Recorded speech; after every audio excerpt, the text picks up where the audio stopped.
वैसे तो पृथ्वी को मृत्यु लोक के नाम से भी जाना जाता है और जो भी व्यक्ति इस धरती पर जन्म लेता है उसे कभी ना कभार मृत्यु का मुख देखना ही पड़ता है। हर इंसान अपनी मृत्यु के बारे में कभी ना कभार सोचता ही होगा और आखिर मृत्यु से पहले और बाद में क्या होता होगा यह भी उसके मन में ख्याल आता है। मृत्यु को लेकर इंसान के अंदर तरह तरह की कल्पनाएं तैरती है। वैज्ञानिक भी आज तक यह पता नहीं लगा सके कि आखिर मृत्यु के बाद क्या होता है, लेकिन मृत्यु से पहले की घटनाओं के बारे में जानकारी दी गई है। शास्त्रों में भी बताया गया है कि अंतिम समय में इंसान ऐसी चीजों के बारे में सोचता है जिससे उसका मन शांत और प्रसन्न रहे। साथ ही वह कई तरह के विचार भी अपने मन में लाता है।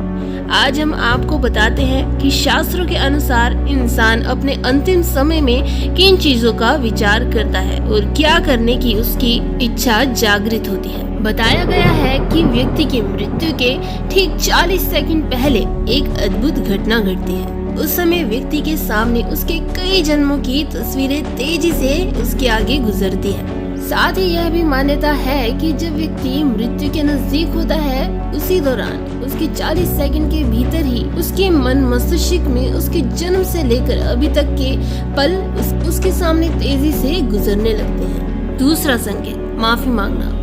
मरने से पहले इंसान अपनी पुरानी जिंदगी के बारे में सोचता है और हर उन लोगों से माफी मांगता है जिनको उन्होंने परेशान या धोखा दिया हो।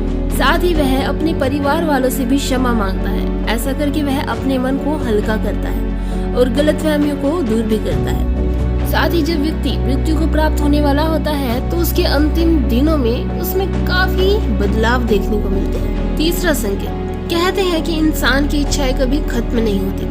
अंतिम समय में भी इंसान की कुछ इच्छाएं होती हैं जिनको वह पूरा करना चाहता है।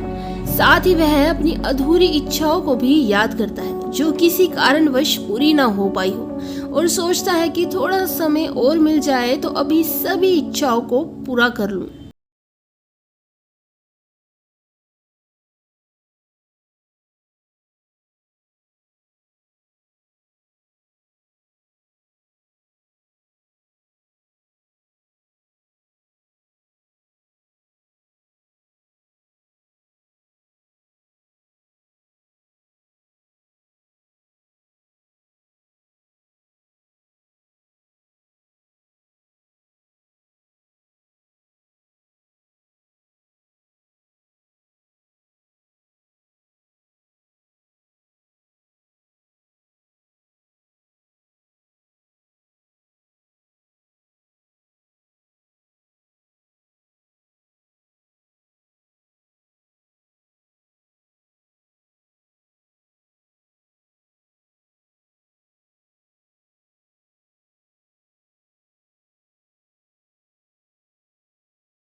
किसी को अपने पिता की छवि भी नजर आती है, लेकिन अकाल मृत्यु मरने वालों के साथ ऐसा नहीं होता क्योंकि उन व्यक्ति की मौत अचानक हो जाती है। तो यह तो थे कुछ ऐसे संकेत जो बताते हैं कि मरते समय व्यक्ति के साथ क्या होता है, उसे क्या आभास होता है। और जिन लोगों ने बुरे कर्म किए होते हैं उन्हें मरते समय बहुत कष्ट होता है।